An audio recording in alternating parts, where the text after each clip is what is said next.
Hello everybody, my name is TaoTao and today we're gonna do a basically a target specific gear guide. We're gonna go into details with a few of the gears. It's gonna have like the even the most basics of details that I have had a few people question during my streams and stuff like that.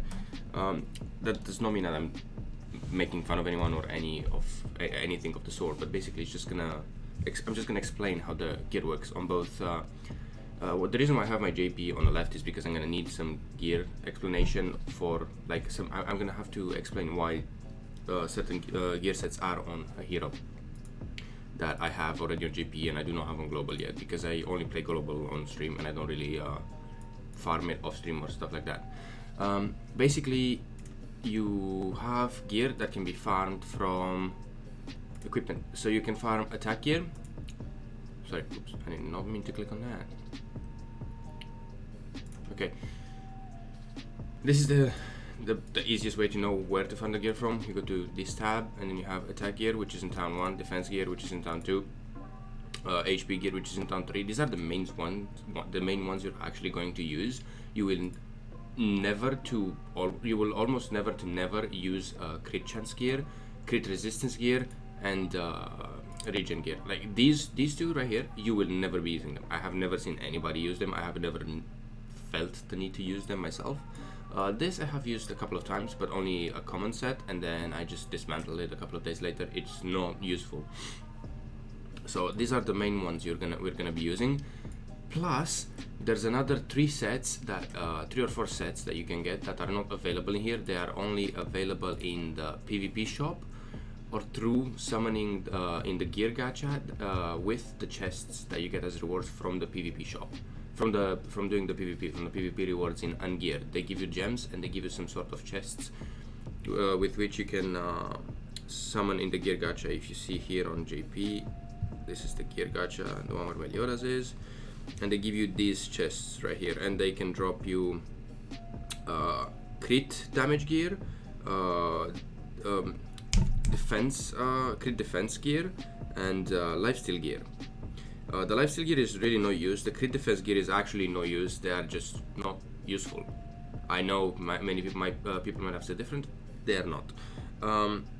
I know in global right now, Jericho is ruling the meta, and I've heard people about just wanting to use crit defense to make it so that Jericho doesn't hit as hard.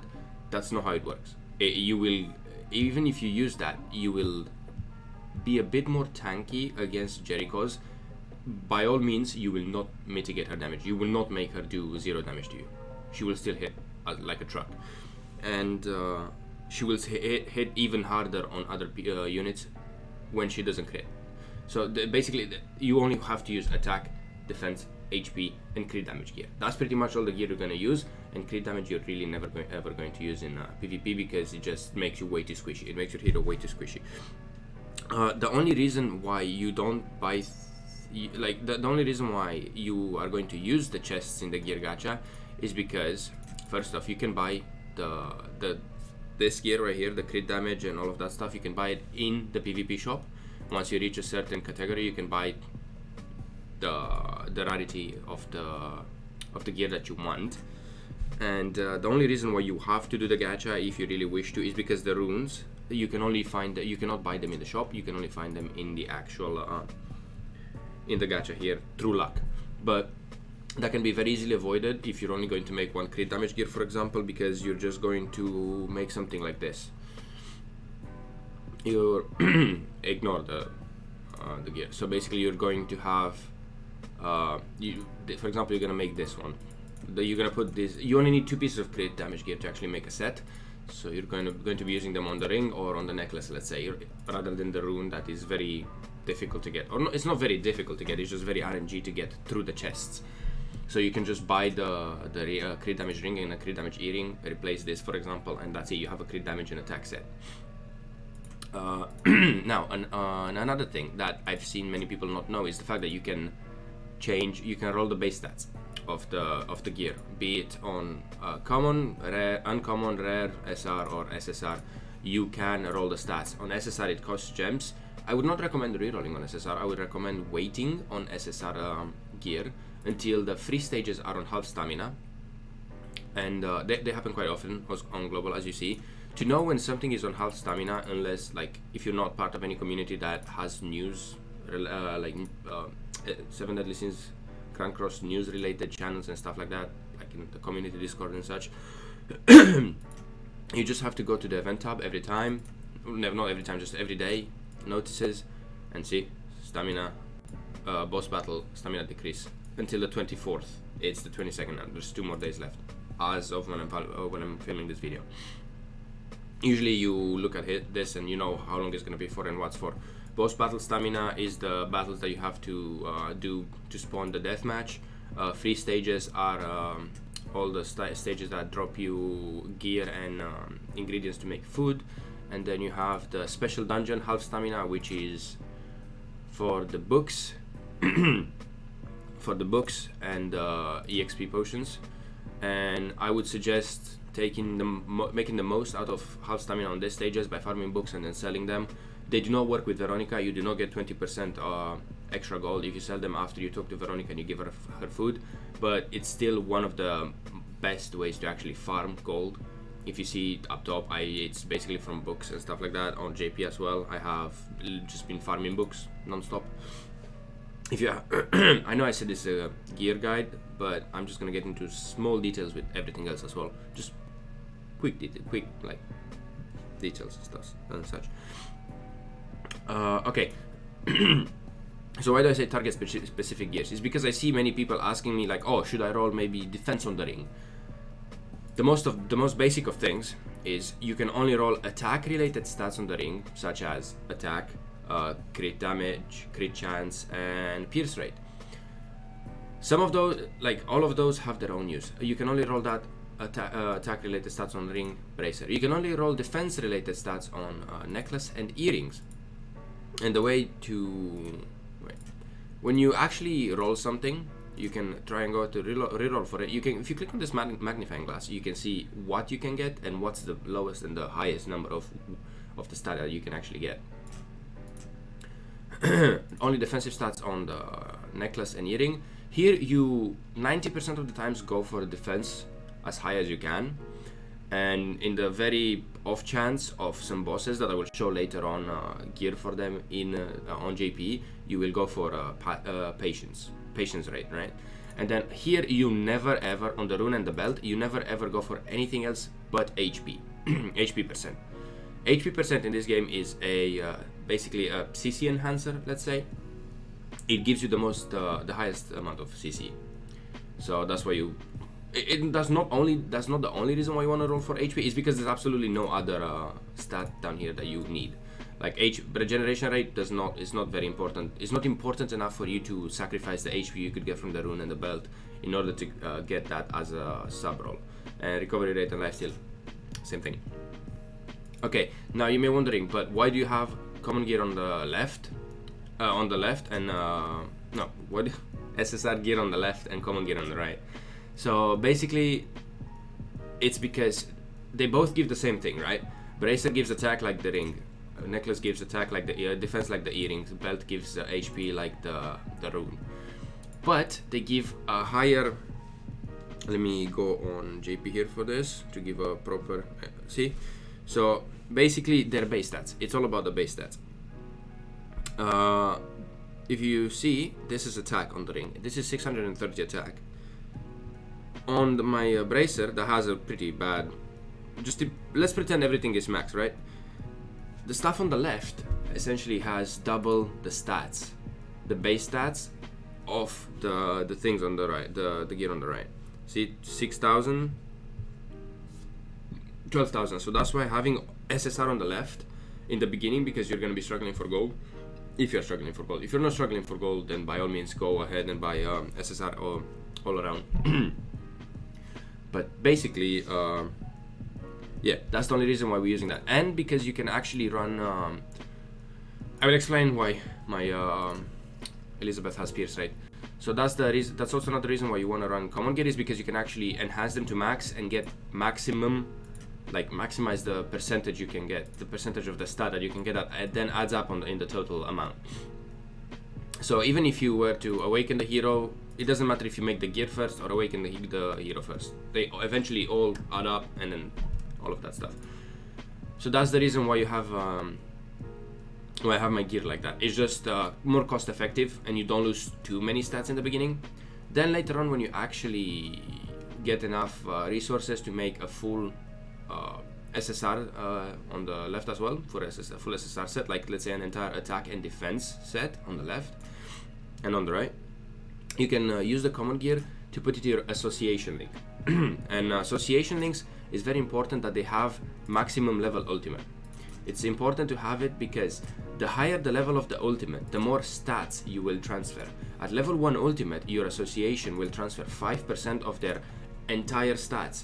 That means gear included, level included, awakening included, limit break included, and enhance included. Everything included.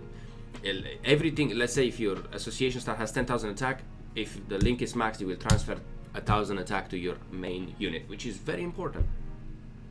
So that's why it's very important to have the level max of both your association hero and your main hero. Not to mention, they give you extra, like if you're actually going to use the unit, they give you extra attack or extra healing on the ultimate level, and you get a raw CP for each ultimate level. So you get like 400, I believe. I could be wrong about this, but you get 400 per dupe you feed in, so 2,000 extra CC combat class.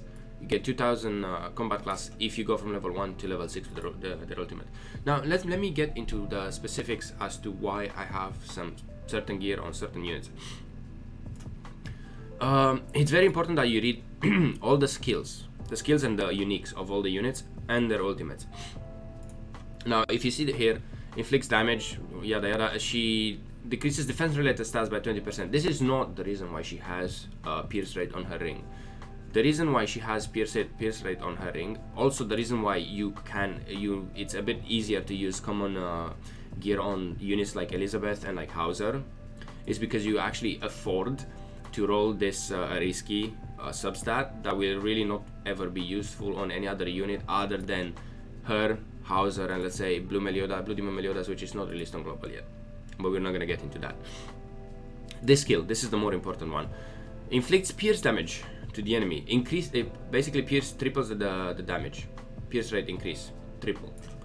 So basically that stacks with her attack and all of that. I'm not going to go into the formula and everything like that, but she benefits more from having pierce rate on one of the attack related stuff. So like attack on the this is pierce rate because I don't have the anvils to reroll. Don't use gems to reroll. If you want to reroll your base stats on SSR gear, farm as much as you can PvP against bots, get the PvP coin food, and get you're basically gonna get like 33 coins per win, and whenever you get 2,000 coins, go to the PvP shop and buy the anvils. You can also reset the shop for 1 gem and buy more anvils if you have the coins, which is very worth. It's much better than spending thousands of gems on hoping for the good roll. Trust me, I know, I've done it before on JP. So that's okay. So basically pierce rate is the reason this skill, which is AoE by the way, which is very nice. Oops, not this one is AoE, very nice. Pierce rate increased, tripled, and that's why I have pierce rate on her. The same thing apply on her ring, and then I will roll attack on her bracer. That also applies to Hauser. Hauser has the same thing, pierce rate. On Hauser you can actually run, it's a farming unit, you will not be using it much in PvP. Hauser now, he has an even more interesting kit because he boosts with his unique increase humans allies basic stats. That includes everything, attack, defense, HP, and all of that stuff, by 8% to every human, including himself. And he has also for him, I don't have it, but you should run pierce rate on his ring or his bracer, one of the two. I usually go for the ring, it's just nice, I don't know. It's just a thing that I like to see.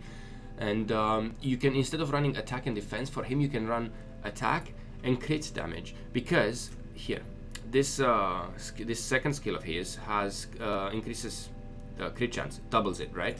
Now his base crit chance is 44. Basically that means that skill is gonna have 88% crit chance whenever you use it. Therefore you wanna boost his critical damage up a little bit.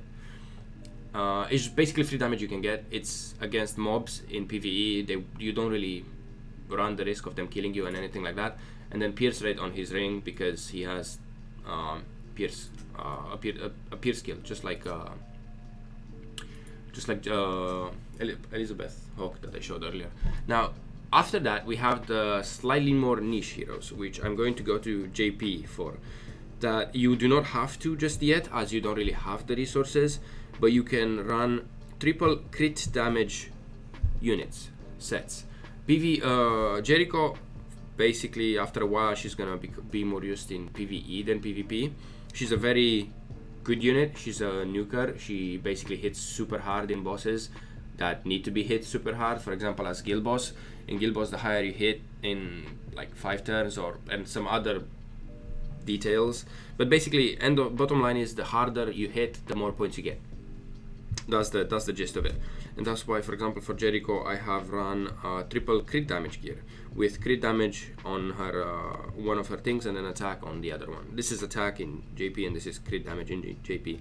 Again, HP, defense, HP, defense. Sorry about that. And okay, so that will cover the guild boss or anything you actually need to be doing heavy damage on. Then again, we have one last type of triple set, let's say, that you're going to be using. It's slightly not very much seen, but it's also used in guild boss and super bosses sometimes. Where's my Gother? Sorry about that, I should have prepared beforehand. Okay, it's going to be used on Gother mostly. So you're gonna see the triple defense set, and it's common set. I would SSR it, but I just can't be asked to do it. We have attack and attack. It's fine. We have HP and we have really low HP. This is just a thing I need to get it off, but it serves me. It's good for the purpose I have it. It serves me well. And then we have, this is where it gets a bit interesting. We have patience rate. We have patience rate on his earring and patience rate on his necklace. Why is that? Is because in guild boss, at least on the normal one, because of his passive, right? His passive is every time he doesn't get attack, every time he does not get attack, he puts a stack that applies to everybody that increases the damage done by 10% up to a maximum of 50%. If he doesn't get attack for 5 turns, your damage is gonna skyrocket. Like, you're gonna see if you ever play around with it. I can actually put a picture here. It was just a picture of my Derieri, for example, on JP's boss doing 7 million damage because of Gother's passive. Without that, she would have done half that, right? So that is very important if you want to do super high damage, and that's why I use that. And basically, patience stacks with defense. It's just like a whole formula that I'm not exactly. I know how it works more or less, but I'm not 100% sure. I'm not sure enough to actually say it out to explain it and stuff like that. But you can just go to the community Discord or stuff like that, and you can just work it out, or ask somebody that knows already better than me about that. And yeah, that's how you make the boss not. You make your Gother not take a lot of damage. So that's why it's very. They're not commonly seen, so that's why you don't really worry about them in the beginning. But eventually, you could be building stuff like this: triple defense sets, triple attack set, not triple attack. Jesus, triple crit damage sets. For example, let's say you have Green Diane, for example, this tiny Diane, that you can actually run triple defense set on her. She benefits from it because in the beginning she makes, I believe, this is as soon as her passive. As soon as she drops in the field, she has, I believe, let me look it up so I don't say something that's not true. It's again on JP. Oops, that is the wrong Diane. Nope, that's the wrong Diane again. Okay, I'm an idiot. Okay, finally, here you go. Okay, so her passive, her unique, taunts enemies and creates a barrier equal to 300% of defense at the start of the battle. As soon as she falls into the ring, she already has that. It's her passive. So basically, having a triple defense set on her will benefit you a little bit in the beginning because the enemy has to target her until they break it, or they have to crowd controller, petrify, freeze, or such things. So she can also benefit from a triple defense set, but it's just not very used, right? It's not very used outside of PvE, where you have a slight amount of control over what happens. You don't really use niche. You don't use these type of sets. You don't use triple crit damage. You don't use triple defense in PvP. You use it mostly in PvE, where you have control over what is going on. So the thing is, I said this is a detailed gear guide. I'm not going to show you every single unit. I will show you a few units, and after that, I encourage everybody to go and read the uniques of the units and their skills. King can benefit. Green King, skinny green King. He benefits a lot from attack, crit damage, attack and crit damage, or triple crit damage. The reason why that is because you don't want crit chance on him. People say like, oh, but look at his spear, spike damage, crit damage increase. Yes, but also read his passive.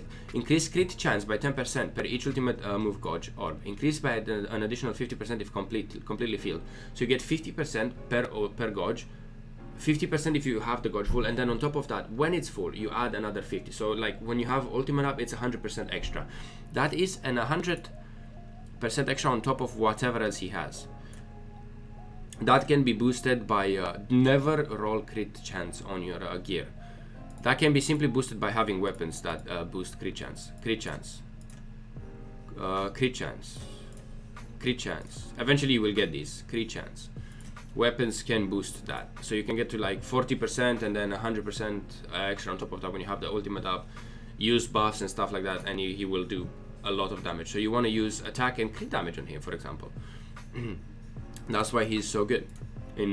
Also in the Grey Boss, he's mostly used there. Well, 90% he's only going to be used there, but in every difficulty, normal, hard, extreme, and hell, you will most likely be using him because he hits just that hard, and he is actually strong against that boss. Other than that, I can't really think of much. Your buffers, HP and defense, that is just a no-brainer. If Arthur doesn't live, he's not going to be able to buff. I've seen people run attack and defense on Arthur. That is extremely stupid. He is not a damage dealer. He will deal some damage with his ultimate because he has crit chance, so he will crit. That's plenty of damage for a buffer. You want your buffer to live, you don't want your buffer to do damage. And then you have units, for example, like the Green Band that just dropped. I've seen people wanting to use Lifesteal on him. Lifesteal set, wrong. Lifesteal sub-rolls, wrong. You do not want to be doing that. You want to buff his stats, and then he's going to do Lifesteal with his skills, with his swing skill. Other than that, I can't really think of many other things. You're never going to be using rare units. You're very rarely going to be using SR units. But you're going to use like Guild Thunder, for example, or this Arthur for Merlin's Link, maybe. HP defense sets. HP and defense sets for Arthur. HP and defense set for Guild Thunder. You can run attack and defense set for Guild Thunder because he can actually do some damage with his ultimate, but I wouldn't recommend it. You don't want him to die really fast. So HP and defense. He's going to be used mostly in the back in PvP or in the sub slot because his unique activates there, or in a raid boss or something like that. But yeah, that is basically all that I can say. It's not maybe as detailed as I wanted it, but when I had the inspiration to make this video, I didn't really write down everything. So one last thing, there are a couple of, this is the only reason why you could, I'm not saying you should, I'm saying you could make usage of a crit chance set. This guy's passive. Decrease all enemies' crit resistance by the value of the hero's crit chance at the start of battle. So if you were to use this guy in, let's say, Red Raid or Crimson Raid, it's not released on global yet, so I will talk about Red Raid. He can actually make the Red Raid take damage. The Red Raid being the deathmatch. He can actually make he makes it so that you can crit more reliably against him. You don't have to use it. That's why I said that it's pretty much useless, the crit chance set. You do not have to use this unit. You do not have to crit against the Red Deathmatch. There is absolutely no need to. If you want to crit against the Red Deathmatch, just use this later. Make sure you have freezes and stuns, so his unique always stays up. As long as the enemy does not get one ultimate gauge, so does not get an attack off, he will always crit. So you can just use that for that raid. But other than that, I can only tell you to click on the unit, read its unique, know what it does, read its skills, know what they do, read their ultimate and know what they do. It is extremely important to do that in order to build your units to their maximum potential. And you, like I said, have your main unit and then have your association unit for that link. In the beginning, SR units are fine to have maximum level because you will transfer the most amount of stats and you will gain the most amount of, obviously, CC, and you will just have overall better stats. It's pretty much self-explanatory. But that is pretty much it. Also, you have, after this one, I'm probably going to be finished. You have units that have weak point. That's again in the category of reading the skills, know what they do. Damage against debuffed enemies. Debuffed enemies is when you attack an enemy and you put a debuff on him. Basically, it's the red stuff that hovers over their names. Jericho has it too, weak point. But Jericho has her own debuff inflicting move, which is bleed. Bleed is a debuff. And when you use that, and then you use this, obviously you're gonna hit harder. And if you have crit damage set, it's just a thing that you understand as the more you play. It's really not that difficult, but you will get in the swing of things. I'm sorry if this is a little bit awkward. It's my very first video. I've only done it because some people have asked me for to make this, and that's the only reason why this is happening. But yeah, that is basically it. If you have watched the video until the end, you can just, and you have any more questions, you can simply drop by at twitch.tv/TaoTao_. The link is going to be on the screen right there, and I am actually going to drop my link to my Discord invite in the description if you want to join and ask me any questions. And that's about it. Thank you and have a good day. Bye bye.